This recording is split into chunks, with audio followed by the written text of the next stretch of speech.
I don't know about you, when I'm looking for a plumber, I like to read my reviews. HomeAdvisor.com gave me some reviews on our sponsor, Art of Plumbing. Called them. They arrived on time.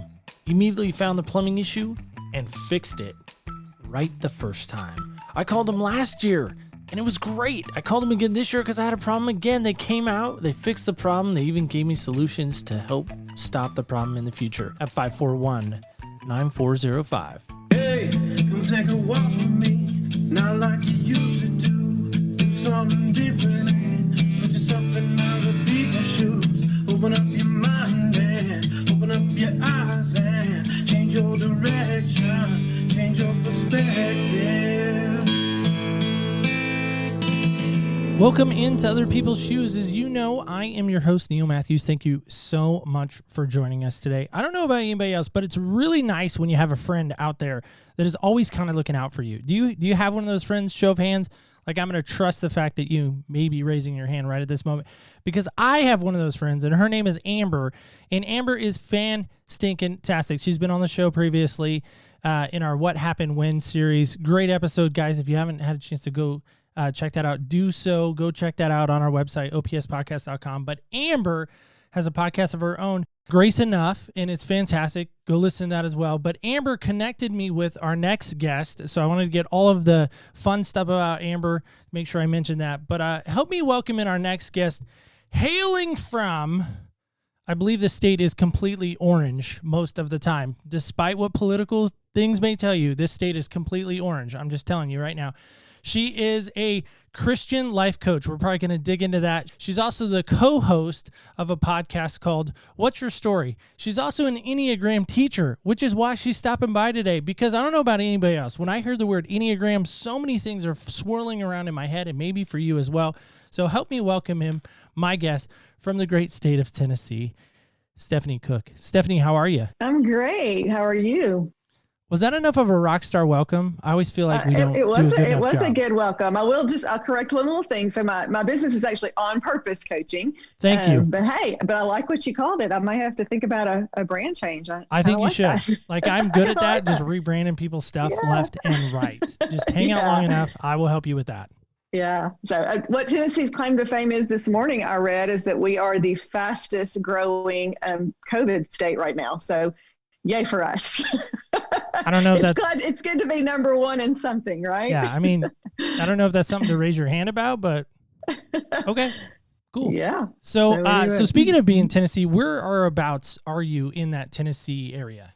I'm in Clarksville, which is about 45 minutes north of Nashville. So we're actually the fifth largest city, but it's interesting because most folks don't really know about us. But we sit on the Kentucky border. And so Fort Campbell Army Base is really in our backyard. And so we have a lot of military representation in our town, and we're very proud of that. But yeah, we're just north of Nashville. I see that. Actually, you made it to the reason why I was looking at. We're on a Zoom currently, so the folks listening don't know that maybe, but we're on a Zoom, and so it's great to see each other. But I'm looking at my map because I have a map right above me, and I always put a pin dot where a guest has been, and so there's two reasons for that. One, I love to see the diversity throughout the country, but recently I've actually looked at those pin dots. This is kind of crazy, and I've remembered that person based on where they are, and I say a little prayer for them. Well, So I I've used appreciate it as that. a little bit of a prayer chart. So that's kind of fun, right? But Yes, I love Clarksville that. actually made the map. Well, all righty. And what's really sad is Chapel Hill did not. So we'll move forward. Move forward. We're not gonna get bogged down in that. So Stephani, I'm sure you've been on a number of shows. You've probably been interviewed by a number of people, but I'm just curious. Nobody's probably asked you this question to lead off a show with, and that's, what style of shoes do you love to wear? I have not asked that, but I will have to say shoes are some of my favorite things. So that's going to be a hard question for me to answer. Recently, I actually started my new business in March when we kind of went into quarantine. And so now I work from home. So I will say my shoe preferences have changed. So I'm really into kind of, the house shoe, slipper, comfy shoes that I may not have worn this time last year. So, I can say, and I think, during COVID year, all of our styles have changed a bit. So yoga pants and slippers are kind of my go-to right now. But I do love a good tennis shoe. I kind of have a weakness for tennis shoes, even though I'm not incredibly athletic. I just think they're really cute and stylish. So yeah, so I'll go with that.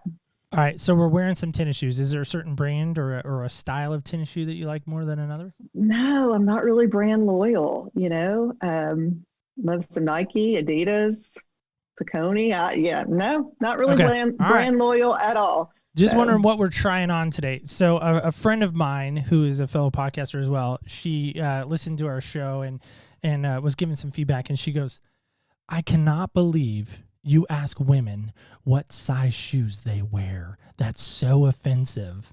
And I was like, is it really that offensive? Like, and she's like, women from the South do not like to talk about their shoe size. I'm like, I'm okay. No, I'm like, okay. And so pant size. yeah.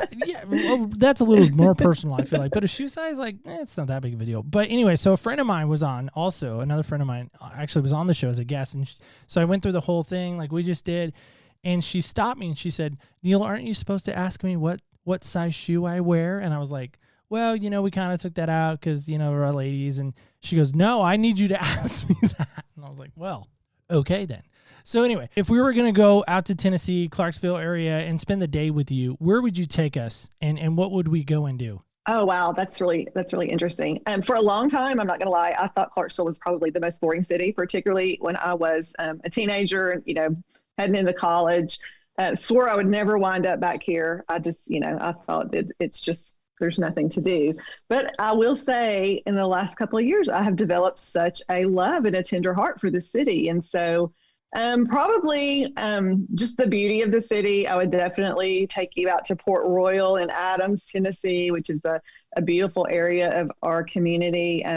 We've got some historic landmarks that I might take you to see. Our downtown area is beginning to really grow and flourish. And so we've got a really cute downtown commons area. We've got a new event center coming. So I'd take you down there and introduce you to some of our local restaurants as well. So yeah, we're coming along.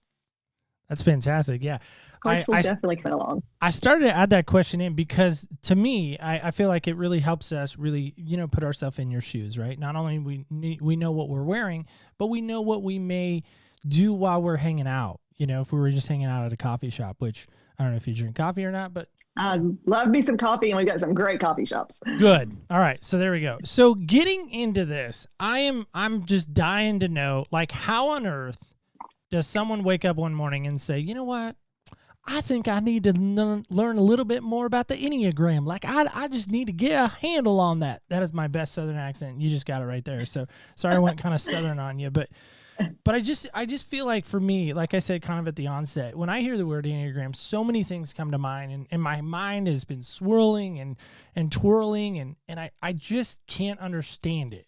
So help me understand maybe why you got involved, and then maybe give us a little snapshot synopsis of why people should know about it or shouldn't know about it. Okay, awesome.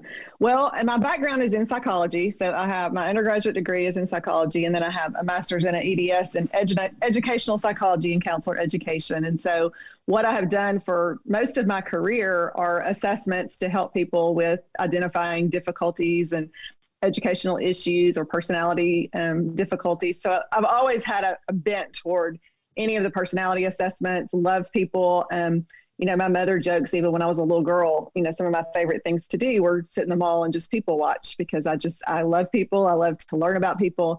I love the differences of people. And so I honestly was introduced to the Enneagram probably through listening to other podcasts of some, Christian authors that I follow and that I really respect and love. And one in particular was Annie F. Downs. Most folks are very familiar with Annie, especially if you're anywhere near our area. She lives in Nashville and is a really acclaimed podcast host and speaker. And so she would talk about it a lot. And so I just thought, I'm going to dive into that. And so like many folks, my first introduction was listening to those podcasts. Then I got on and found a free online assessment, which is what most people try to do. Took that assessment, ironically got my number pretty close to right the first time, which most people do not. And we can talk about that in just a little bit, but, and then purchased The Road Back to You. And then from there, so many other Enneagram resources, and now I have an entire library of resources. But my favorite thing about it was there were certain things about my personality that I never could really get words around. My husband and I are completely different. He's an engineer. He's very logical and kind of sees everything as right or wrong. And so he and I, for our entire marriage, have kind of seen the world differently. And so I loved that the Enneagram gave both of us just kind of language around how we see the world and what we think, how we think things through. And so it really helped with that initially. So it was more of a personal thing. And then I started talking about it with my friends and my family. And, probably the biggest thing that happened was my daughter's 21st birthday. We went to Gatlinburg, Tennessee with my extended family. So my brother and sister-in-law, my parents, my niece and nephew. So there were 10 of us. And, it was a cold, rainy day. We didn't really get out. And so I pulled the road back to you out and we talked Enneagram. And it was so much fun in that big family dynamic to see what everybody's different styles were. And it has really changed even our relationship as an extended family. So I just love that it gives you communication around things that you feel, things that you need to say, which I think really improves relationships. And I'm all about relationships. That's fantastic. I love that. And I love the fact that you were able to break that down for us so easily. That's really good. By the way, where is the degree from? So my undergrad degree is from University of Tennessee, Knoxville, go Vols, which is why I do bleed orange. And then I went with my husband. He finished his engineering degree at Tennessee Tech in Cookeville. And so that's where I did all of my graduate work. So it's all Tennessee. It's just Tennessee in her blood, as she said, go Vols, which I can't believe I just said that. So I'm going to have to probably take that out of the show. But the reason why I'm kind of wondering a little maybe deeper is you talk about how the Enneagram kind of came into your life and kind of the process of that. How has it affected you personally? Like, how has it helped you shape and change maybe your world around you? Is there any moment where it's like it just hit you deeply on a deep level? Yeah, I mean, it continues to do that on a regular basis, if I'm being honest with you. But for me, I always knew I was a helper person. Like I always knew, again, my mom would say, even as a young child, I would kind of bring home the lost sheep or the stray dogs, for lack of a better word. I was always wanting to fix, to help people along in their journey, to try to give them advice. And you can't make this stuff up. True story. So one of my dear friends is actually a middle school principal at the middle school in town where I went to school. And so that was in the early 80s. We were in middle school together. And she just uncovered a time capsule that we had put together in our middle school days. And when she opened it up and read it, she said, "You were even a helper then." And it was a letter I had written to a friend of mine where I was trying to help her through something. And she's like, "It's just, here you are in your 50s now, and I can go back to when you were 13 and show this part of your personality." So I always kind of knew that that's what I wanted to do. But as we often do, and kind of in our not as healthy as we'd like to be states, there are lots of examples of when I overhelped or even manipulated. And so the Enneagram just really gave me insight into why I do some of the things that I do, why I have done some of the things that I have done. And it really helped me to deepen my relationship with God, because I began to see how he created me and the gifts he's given me. And in I teach a abundant living course where we actually look at the Enneagram. We also look at Through the Spirit. We look at spiritual gifts. We look at spiritual disciplines, and kind of we bring that all together into how do we give back? How do we love God better? How do we love others better? And so that's what I think it has done for me, is it helps me in those relationships, particularly with some of the numbers that think so differently than me, to be able to say, it's not a flaw in my personality or a flaw in their personality. It's just a different way that we see the world. And we can communicate better that way. So really, the language around how you think and feel, and then meeting other people that feel and think in the same way that you do, that has been revolutionary to me. So when I found my little core group of friends that was like, "Oh my goodness, you think the same way I think," or "You say the same things I say," and then we could call each other, that's been really helpful. So, so like the season of isolation and of COVID and of worry, that's been really hard for those of us that are helpers and in that feeling triad, which I'm a 2. And so my number is, and so when I can call my friend and say, this has been really hard for me. Are you feeling that too? And her say, yes, absolutely. Like I had to get off Facebook because I couldn't read how hard this is for everybody because it was breaking my heart and I wanted to help and there was nothing I could do. And being able to have that conversation with someone that says, yeah, I get it. It's just so helpful. So I was gonna, put you to the test on the Zoom and have you try to guess my number, but I mean that's like maybe trying to find a needle in a haystack. Maybe, I don't know, but just to help us out. So there are nine personality traits, right? So just blast through those real quick, just so we can kind of go and know those. Absolutely, yeah. There are 9 core numbers. Now, I will say, just kind of as a caveat, there's lots more to it. So there are wing numbers and strength numbers and security numbers and subtypes. And so just, to make sure listeners understand, we're literally hitting the tippy top of the iceberg, just throwing this out there. So that's important to know. And I think a lot of people that are skeptical will say, there's no way we can all be put in a quote box. And the beauty of the Enneagram is it doesn't really put you in a box. It just kind of defines the box that you're in and helps you get out of it. So yeah, having just kind of my little preliminary to say that before I go into the numbers. Absolutely. And I was just going to add that as well. And so I'm glad you said that is if you're really interested in the Enneagram, what she's going to talk about right now, these 9 numbers, I know what they are. But what she's going to talk about is exactly right. Is just literally scratching that proverbial surface. There's so much deeper underneath the water. So go ahead and fire away with those 9 numbers. Okay, absolutely. Well, I always start with the 8, and I'll tell you why, because the numbers are actually divided into triads. And so all the numbers are kind of interconnected, but there are some that are more interconnected than others. And so the 8, 9s, and 1s are one triad. And so if we start with the 8, then we can get the triads together. So we're going to kind of do it that way if you're okay with that. But the 8 is considered to be, so let me go back and say the 8s, 9s, and 1s are part of the gut or the anger triad. So basically those 3 numbers are kind of more instinctual. They kind of use their gut to make decisions. They all struggle with anger in some way, some form or fashion. Not that we don't all, but they really kind of do, those 3 numbers. And so the 8 is considered to be the challenger. So the 8 is kind of the most aggressive, for lack of a better word, maybe assertive would be a better word on the Enneagram. And they really, their core motivation or their core desire is to not be controlled and to avoid vulnerability. So they really don't like to have to be in situations that make them feel vulnerable or situations where they feel like they don't have control or the upper hand.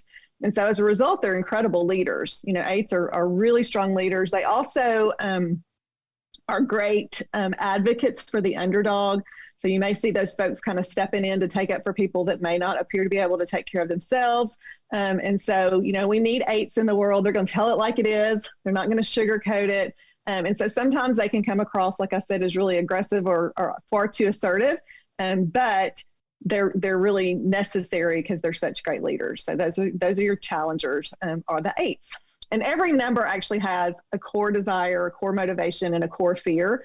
And so that's what we kind of talk about. And I should have probably said that on the front end. But the reason the Enneagram, I think, is one of the best assessments out there is because it really looks at the why and not the what of behavior. So unlike things like the Myers-Briggs or StrengthsFinders or DISC, where it just kind of identifies your traits, and the Enneagram really looks at your motivation. So that's why it goes a little deeper. So probably should have said that before I talked about the 8. But the next number are the 9s, and those are the peacemakers. And so the 9s' core motivation is really to be at peace in the world. And so they avoid conflict. They don't enjoy conflict, and not just conflict in personal relationships, but even conflict in their lives. So like a 9 can get incredibly overwhelmed if something seems too big. And as a result, they're great procrastinators. They may kind of shut down and withdraw. They're the number that we, like to tease about. They love to be at home, under a cozy blanket with a cup of coffee. Like they're just really comfortable in a peaceful environment, a peaceful setting. And they really are motivated by just making sure that things are peaceful around them. And so they have anger, but their anger is much more kind of a frustration, and they're very reluctant to express that anger because they do not want to sever relationships or disrupt the peace in any way. And so your 9s just tend to be, just don't like to argue about anything because they are really afraid of fragmentation of relationships. They really want to keep that peace. So those are your 9s. And then the 1s are your perfectionists or improvers or reformers, however you want to title that. And their core desire, their core motivation is integrity. And so basically your ones are trying to right all the wrongs. And so they see the world as right and wrong. They typically do have a really good view of how things can be done better. How can they be done right? And so as a result, they're incredibly critical of themselves first. And then sometimes that can spill out into criticism of others. And so ones are going to be your rule followers. They're going to be the ones that, expect people to do things a certain way. And like I said, they really are great at seeing what we all need to do a little better to make things better. So they're incredibly important parts of teams as well, because they do such a good job as that. And so those are your 8s, 9s, and 1s. Again, that anger or gut triad. So your 2s, 3s, and 4s are your feeling or your heart triad. So these folks really approach life more from a relationship feeling standpoint. So like I shared earlier, I'm a 2. The 2s are considered to be the helpers. And so what 2s are motivated by is a need to be loved. And unfortunately, we typically believe that love only comes from what we can do for others, what we can give to others. And so we really struggle with unconditional love in and of itself, because we just don't believe that that's kind of how things are. We believe that the more we help, the more we give, the more we do, then the more we'll be loved. And so 2s go through life just really trying to fix other people, help other people, which can sometimes be great. And like I said, sometimes can be incredibly manipulative and over helpful, not always well appreciated. So those are your 2s. And our feelings are pretty external. We process through talking through feelings. We like to just talk about things. And so that can, again, sometimes be off-putting to some of the other numbers that may not enjoy that as much. Your 3s are your performers or achievers. So 3s are the folks on the Enneagram that really are goal setters. They go after things. They're typically very successful. And even if they're not as successful as they want to be, your 3s can sometimes spin things to make it appear as if they're more successful than they are, because their appearance, the way people perceive them, is the most important thing to them. They want people to think that they really have got it together, that they're incredibly successful. And so they also can be very chameleon-like in that they can fit into almost any social setting, workplace, and they just kind of make it work wherever they land. And so they're very revered in America because we love folks that, rise to the top, and they're typically pretty charismatic, very outgoing, great with relationships, great with people. So those are your 3s, your achievers or your performers. And so the next number are the 4s. So the 4s are called the individualists. So these folks are typically very unique, but they struggle the most with wanting to be unique, wanting to be themselves, but also be accepted. And so 4s sometimes feel like no one really gets them or understands them. They definitely carry the most emotion of any of the numbers on the Enneagram. So their highs are really high, their lows are really low. And they're pretty comfortable being in sad settings, if that's what's called for. And they can be very happy. They're incredibly nostalgic. So typically your 4s are going to be like your artists or your musicians, your poets, people that really can get words or ideas or concepts around those feelings that some of us really cannot. And that's kind of what your 4s do. But again, they're really motivated by a desire to be understood and yet also be incredibly unique. And they will tell you that no one is like them. They're the most unique people in the world. And so those are your 4s. So that's your feeling triad, your 2, 3s, and 4s. So again, with the feelings, 2s are very overt with their feelings. 3s don't really like to discuss feelings because that may not paint them in as good of a light as they want to be painted in. And so they tend to minimize those. And 4s are really going to internalize those feelings. And so again, they kind of feel almost sorry for themselves sometimes because no one seems to understand them or get them. So that's the feeling part. And then your last triad are your thinking triad, and that's your 5, 6s, and 7s. So your 5s are called the investigators. So they are motivated by knowledge. They really want to be experts in anything that they go after, or anything that they're interested in. And so they spend a lot of time researching. You're going to find your 5s in a lot of careers that are kind of isolated careers, think tanks, and they enjoy those types of settings where information is valued because that's important to them. But the thing about the 5s is they are the number on the Enneagram that has the least amount of energy to give to others. And so they really conserve that energy. So typically they're introverted. It would be kind of rare for there to be an extroverted 5 because they are reserving that energy for the thinking and the learning and all the things that they want to do to kind of make themselves better. And so social settings are kind of exhausting to them. And so they tend to not be as relational, although they're great partners once they kind of let that wall down. At the first, it's kind of hard to break through the barrier of a 5. But those are your investigators or your thinkers. And then the 6s are considered to be the guardians or the loyal skeptics. So 6s really struggle with a need for security, a lot of anxiety. 6s carry more anxiety than most of the other numbers do because they are just worst case scenario thinkers. Like if there's something that can go wrong, they're going to recognize that before anybody else does and probably point it out. So they really go through life with kind of a glass half empty mentality. But again, in relationships, when a 6 decides that you are a safe person for them or they can trust you, they are the most loyal partners, loyal friends that you will ever find. And they will go to bat for you and defend you and be there for you in ways that so many other people will not. So those are kind of your 6s, the loyal skeptic or the guardian. And then last, but certainly not least, are your 7s, which are your entertainers or enthusiasts, and they are literally motivated by a need to be happy. So 7s are always avoiding negative emotion. And so they are folks that are so much fun. They're very extroverted typically, even though they do require some time alone. That's kind of a misconception that 7s never need alone time or downtime, and that's not true. But if there's a party to be had, there's something fun to be done, your 7s are going to be right in the middle of that, either planning that or being a part of that as much as they can. And so they're really motivated for that need to be happy. And they struggle the most with kind of like gluttony because more is more is more is more to a 7. And so bring it on, whatever it is, let's do more of it. And so those are your 5, 6s, and 7s. Wow. Great breakdown. I loved it all. I loved how you got into each number individually. So if you guys want to know more about the Enneagram, we'll have some great resources to refer you to and to look at that. So stay tuned for that.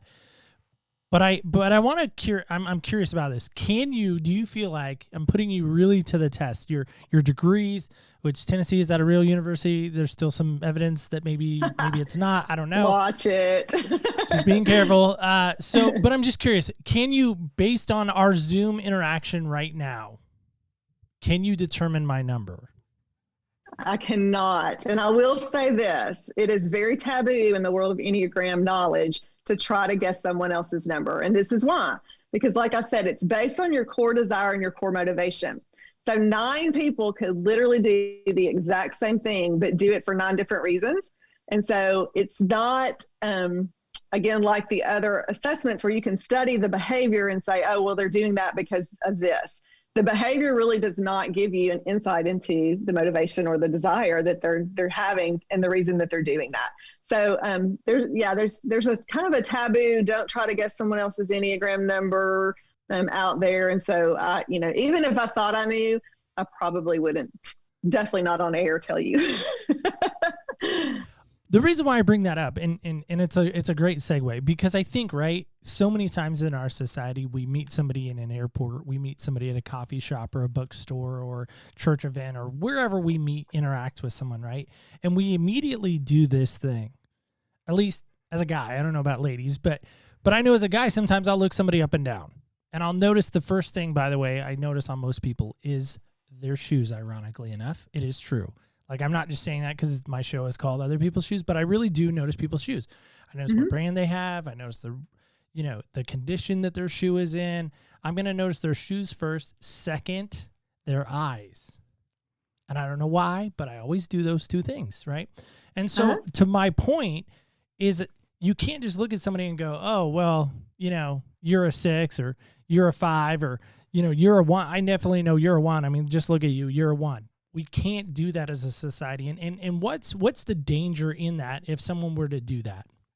Yeah, so Beth McCord's another Enneagram teacher that I follow, and she's an Enneagram coach and an author, and she calls this assume-a-side, which I love that because she says, we do walk through life so often. And I think we've seen it this year more than ever in our world, that we assume that everyone sees things the way we see them. And that can be so dangerous. And again, that's another reason I do love the Enneagram as a tool, is being able to even if you can't understand another person's perspective, at least recognize that there is another perspective.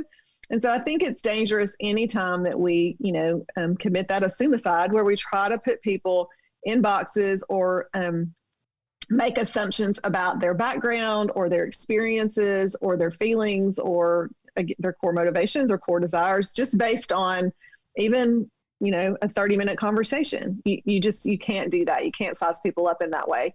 And so we're all incredibly complex. And so I think the best way to love others better, like I said, which is one of my greatest passions, that's why I developed my business, was to help us all love each other better, is to try to listen and understand and, look at experiences other people have had that are different than yours.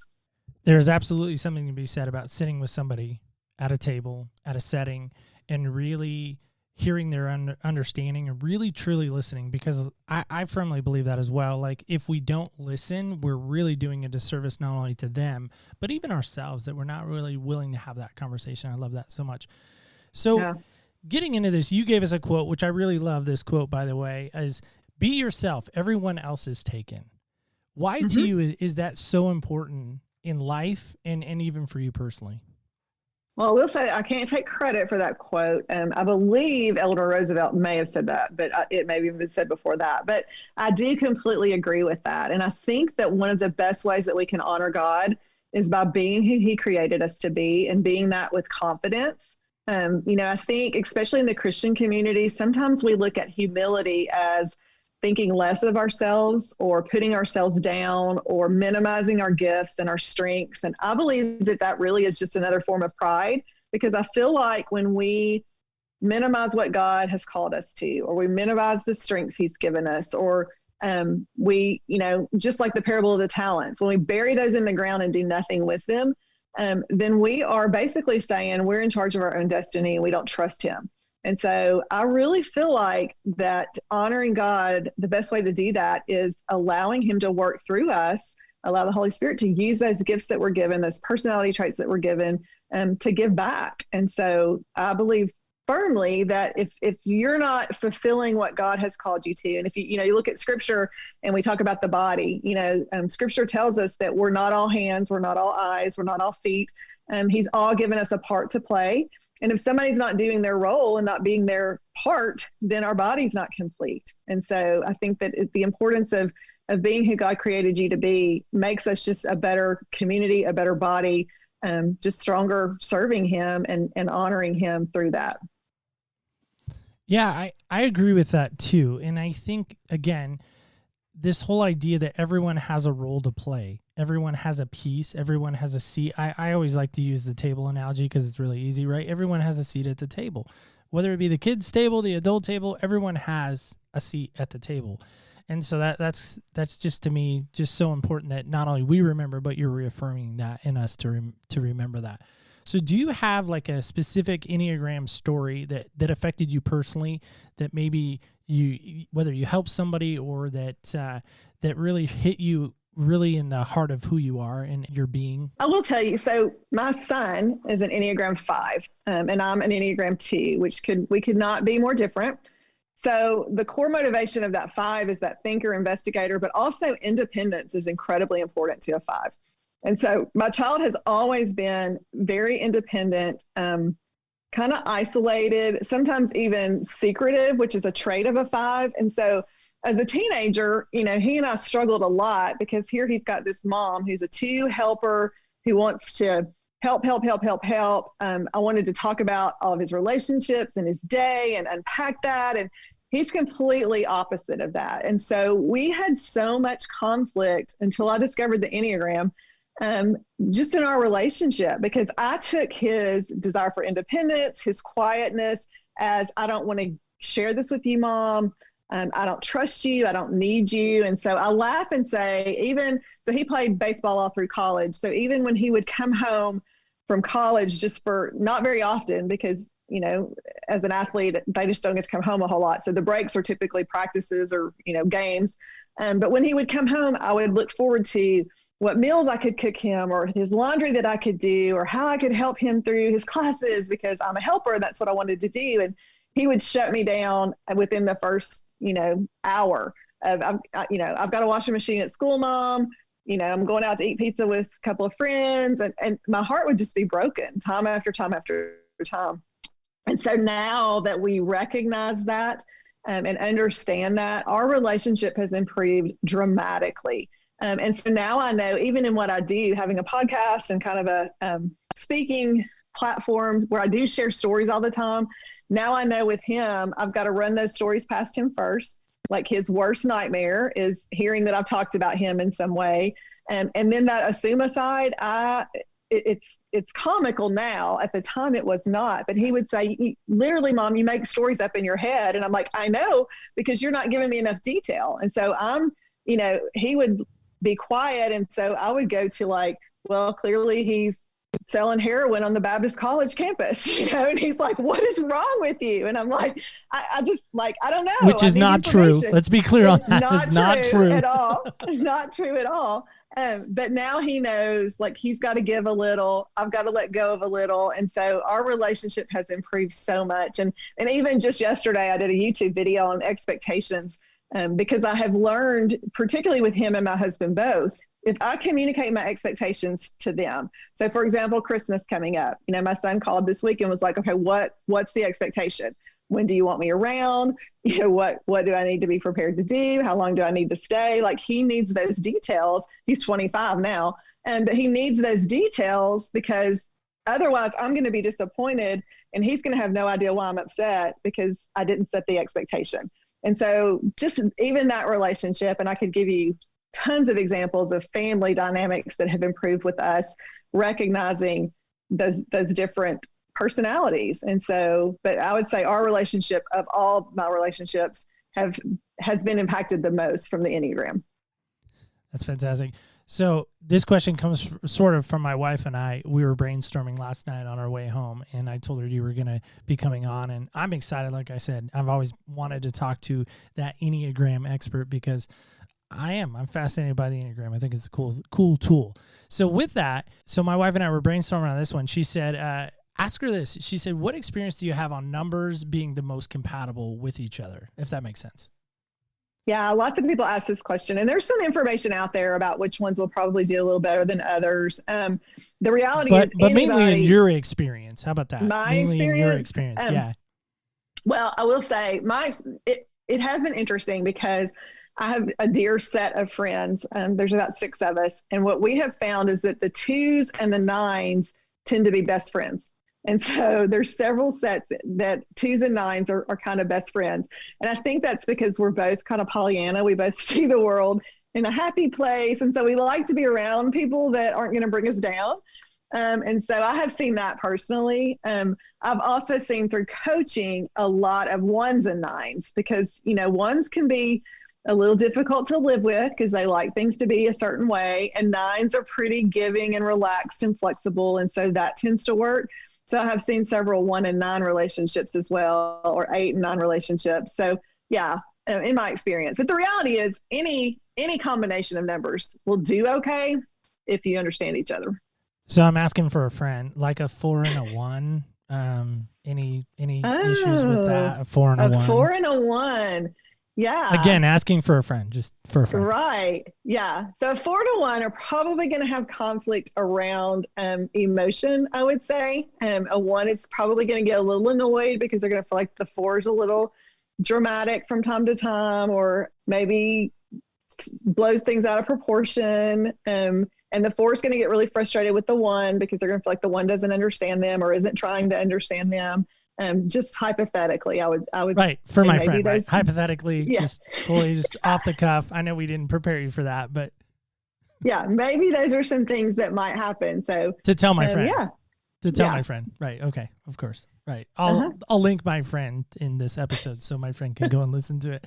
Do you have a favorite number of the 9? Is there a number? Honestly, I do. That's what I was wondering. What is it? This, but really, 4s are my favorites. I love my 4s in my life. Why do you love 4s so much? I mean, for my friend. Yeah, I find them so fascinating. I find them really the most raw and honest of all the numbers. Like they're fine just being who they are. And, as a 2 that's so afraid they're going to upset somebody or rock the boat or somebody's not going to love them, being able to just kind of let your emotions hang like that. I love that about a 4. So I love 4s, and I also love 8s because I'm a little envious of them because 2s and 8s are so different. And so especially my 8 female friends that can just tell it like it is and are strong and make decisions without reservation. Like I'm a little envious of that sometimes. I'm like, I want to be able to do that, and I just can't. So yeah, I would say those are probably my 2 favorite numbers. All right. So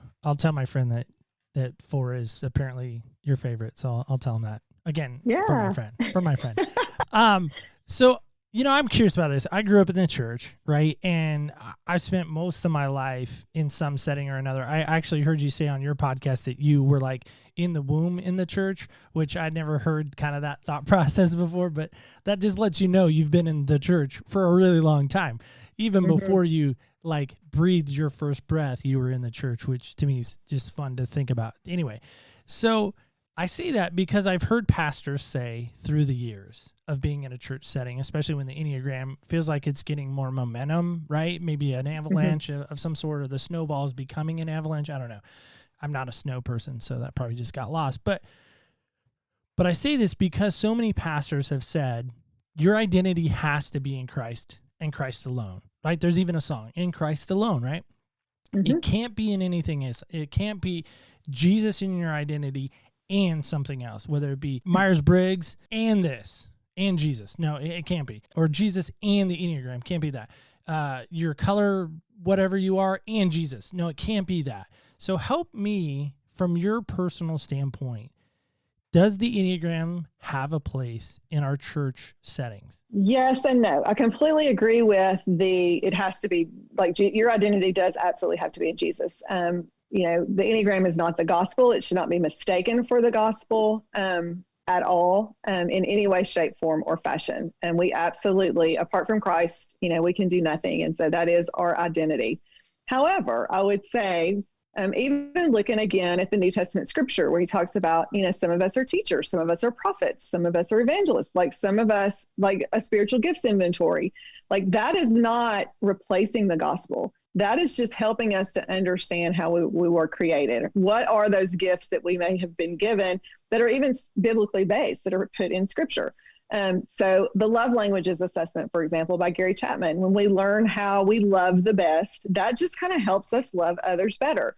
Should we substitute that for our salvation or our identity? Absolutely not. It's a tool to help us to do better. And so that's really how I view the Enneagram. It's amoral. It's like a kitchen knife, in the wrong hands, a kitchen knife is a deadly weapon, but in the right hands, a kitchen knife is an essential tool that we have to have. And so I think like so many things in our world, what the enemy meant for evil, God can use for good, and vice versa. It can be used for evil. It can be used as a weapon. It can be used as a substitute. And so I think if we are using it or introducing it in our churches, that it's super important that we lay that foundation first and we make sure that everyone understands that this is not the gospel.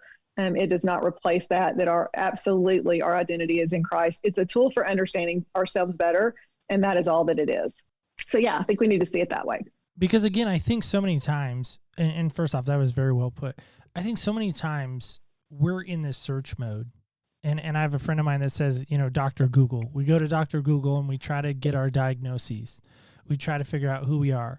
We don't ever go back to the source, the author and the creator, truly of our identity. And I've had people say to me, who are in the Enneagram, and they go, well, I'm a 7 and that's all I'm ever going to be, or I'm a 6 and that's all I'm ever going to be. And, and it's almost like that's their identity. It's not, in your case, you're not a daughter of the king. In my case, I'm not a son of the king. We immediately give our Enneagram number first, and then we say who we are. Like, hi, I'm Neil. I'm an Enneagram 2, and I live in Oregon, and I'm a big North Carolina fan. Right? Like that's how we introduce ourselves. So we don't ever say, well, actually, I'm a disciple of Jesus. I'm married, have a wonderful daughter, and, you know, my wife's brilliant. And, you know, I'm a big, you know, basketball fan. Mm-hmm. Do you ever notice that? And if so, how can we, and what would be your experience in maybe helping somebody not be defined necessarily by a number or their number, but help us with that if you wouldn't mind. Yeah, and that is a very dangerous thing. And most Enneagram teachers, particularly those that come at it from a Christian perspective, and those are the ones that I tend to really gravitate towards. And I'll share some of those, you know, when we're at the end. But that's what they will say. Like, if you do not use it for growth, if you're using it as an excuse to sin or a reason to sin, then obviously that's not the purpose of the Enneagram. And so again, every one of the numbers has kind of I would call it a deadly sin for lack of a better word, but kind of a proponent way that they would go about sinning. So, you know, for example, the ones that might be that anger because they get so frustrated because people are not doing things the way that they want them to be done. And so my husband's a one. And so he will tell you that in his Christian life, the thing he struggles with the most is anger and frustration with other people, just being able to forgive and to let things go. Well, that's part of his personality. But if he just went through life going, well, I'm a one and God made me angry, so I get to be angry and I don't ever have to work on that, then obviously that would be completely against what Scripture tells us to do, which is, you know, to put aside all sin. For twos, ironically, our sin is pride because it's really vainglory. It's this whole, you know, the world will not be able to function without us. Like, we are so important to the universe. Well, God hates pride. He says that over and over and over in Scripture. So the fact that I know that one of the ways that I am most bent towards sin in my own life is through pride, that's an awareness that I need to have. So then when I see that happening in my life, immediately the Holy Spirit says, there it is, there's that pride. And so I can confess that sin, ask for forgiveness of that sin, and then it's removed as far as the east is from the west. And so I think, again, it's awareness and understanding that our personalities, you know, temptations don't come to us all the same way. That's not how the enemy works. The enemy knows, you know, he can't read our minds, but he certainly reads our behavior, and he can kind of see like where the cracks in our armor are. So for me, the Enneagram has been a great tool to, again, kind of, you know, get my armor a little more intact and know where some of those cracks are, so that immediately when I see that begin to happen, I can go to the Father and say, you know, help me with this, because this is something I know that I struggle with. And not that that's the only sin in my life. I mean, we all have all kinds of sin, but it certainly is being aware of kind of that propensity that I have to go in that direction. And so, no, if you just use the Enneagram as an excuse for poor behavior or sin, then clearly, you know, that's not the way that it needs to be used. You're not using that tool correctly. In your words, Absolutely which I think not. you said it so well. You know, you talk about a kitchen knife that has really designed for one purpose, to chop vegetables, maybe cut up some other things, but not cut up people. You know, Right. So I think you're absolutely right with that. So yes, absolutely. So how can people get more in touch with you if they're hearing your conversation? They're like, man, what she's saying is just so profound. I want to hear more about you, and how can they get connected with you and learn more about what you're doing? Yeah. So visit my website. And I always laugh and say, so my mom had this great idea when she named me that apparently she thought I was going to be Miss America one day. It didn't really work out that way, but she did an unusual spelling of my first name so that it would be a little different. And so it's Stephani with no E on the end. So I always say Stephani. So my website is stephanicook.org.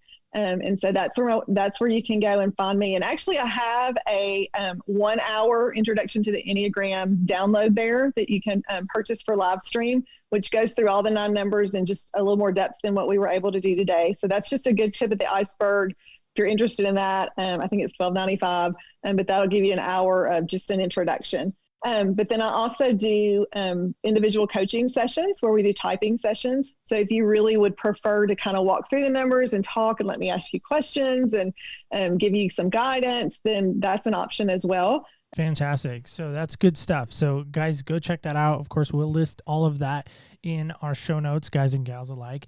And we will list all of that fun information on our show notes. So Stephani, yeah, please. You're good. Yeah.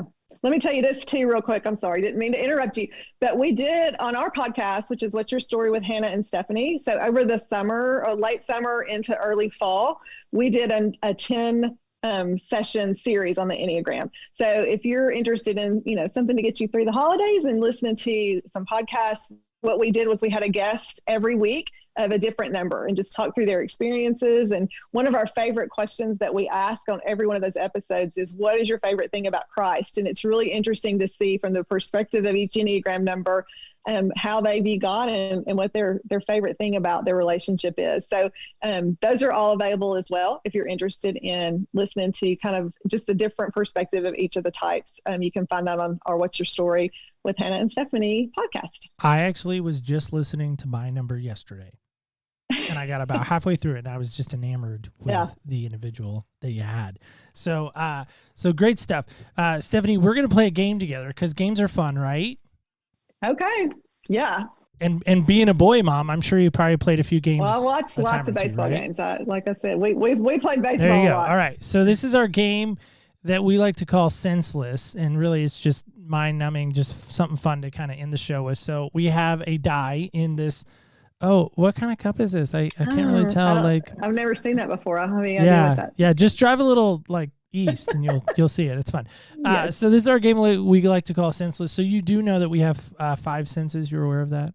I am aware of that. Yes. Okay, just checking. Just want to make sure. So we have 5 random questions, and then 6th is our wild card. So I'm going to roll on your behalf because you are in Tennessee, not in Oregon, as some people say. All right, here we go.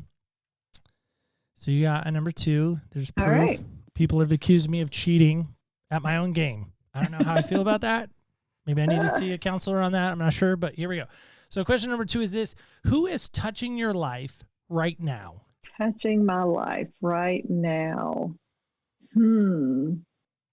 Actually, I have just stumbled across a new Bible teacher. Her name is Christy McClelland, and she is a biblical culturist.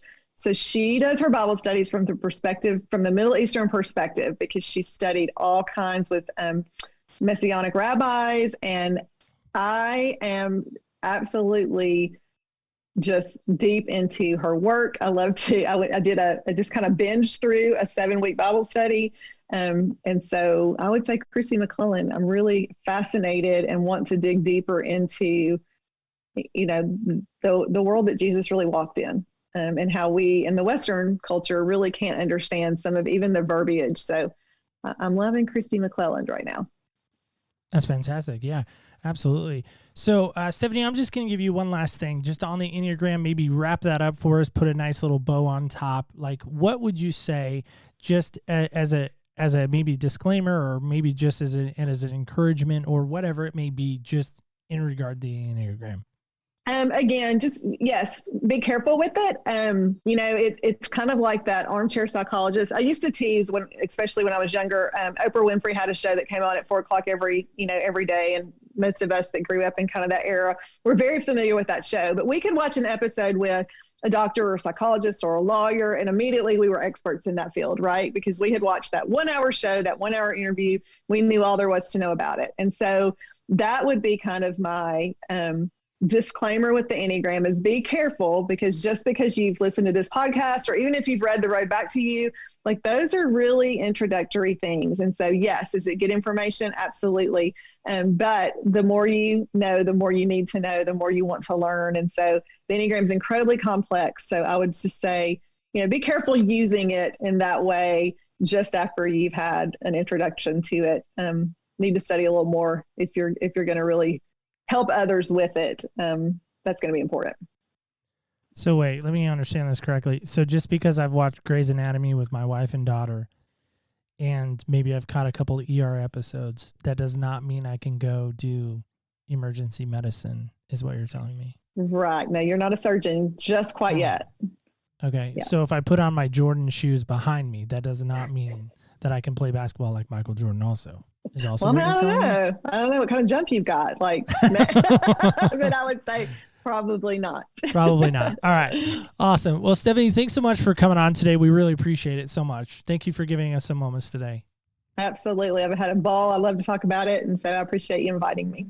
Well, I always worry about that, right? Is I always think, like, what is the takeaway people are going to have after they sit with me? So I'm glad that you shared that. That was very kind of you. Thank you.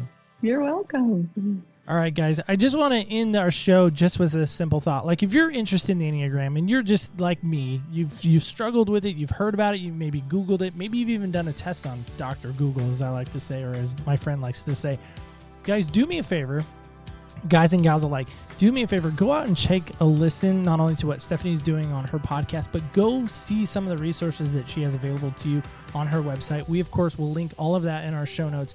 And I'm just going to tell you this, that I say it so often, but really, when you look at somebody, you cannot continue to judge them. I know we know that in our head, but we don't always know that in our heart. So let that be our lesson today that we walk away with, is just this idea of, hey, I want to get to know that person on a deeper level. I want to really get to know the root of who they are and really understand where they're coming from, because I firmly believe this. If we understand where people are coming from, we can only learn from them as they learn from us, hopefully. So let that be our lesson today. And just remember this. Remember, when you walk in other people's shoes, you really do get a different perspective on life. Thank you so much for listening, and stay tuned till next week when we walk in other people's shoes. Thank you so much for joining us on Other People's Shoes. As you know, I am your host, Neil Matthews. Want to thank our guest, Stephanie, one more time. Thank you so much for helping us and helping me understand what the Enneagram is and how it can really be an effective tool to not only helping you in your business, in your social situations, just in life in general. So hopefully that information was helpful to you. If you'd like to know more about the Enneagram and more of the work Stephanie is doing, of course, check out our show notes. That, of course, is a great place to link up with her and find out more about the work that she's doing. Speaking of the work that is being done, I have the privilege of being on this amazing radio station, Pop Gospel Now. And in fact, here's a little sneak peek of next week's episode when I sit down with this founder of Pop Gospel Now, Tim Young. Here's a little sneak peek of next week's episode. Everything going wrong around you, and everything you touch just seems to lead you to stress. And all you ever see is what you could be. And all you want to do is what you could do. That's what we gotta do. Get up, it's time to make moves. That's right, we switching the groove. Been thinking too far ahead. It's time to get it now. That is right. It is time to get moving. It is time to get grooving. Next week's episode is going to be really amazing to what it is to be on Pop Gospel Now and the story behind it and why our show is there and maybe why you, that's you, the one listening right now, the one that's in your car right now, the one that's working out right now, the one that's doing whatever you're doing. Next week's episode is going to be really fun as we dig deep, as I said, into the story behind Pop Gospel Now. And I'm excited to share that episode with you. And in fact, it kicks off our March season of madness. So stay tuned for that. More details of that to follow. But before I let you get out of here, just remember this, of course. Remember, when you walk in other people's shoes, you really do get a different perspective on life. I want to just say thank you again for listening each and every week. If you'd like to connect with us, you know how to do that, of course, through the website, the connections page, the voicemail, social media, OPS Podcast Show under Instagram, Facebook, and Twitter. Love to meet up with you there. And just stay tuned till next week as we walk in other people's shoes.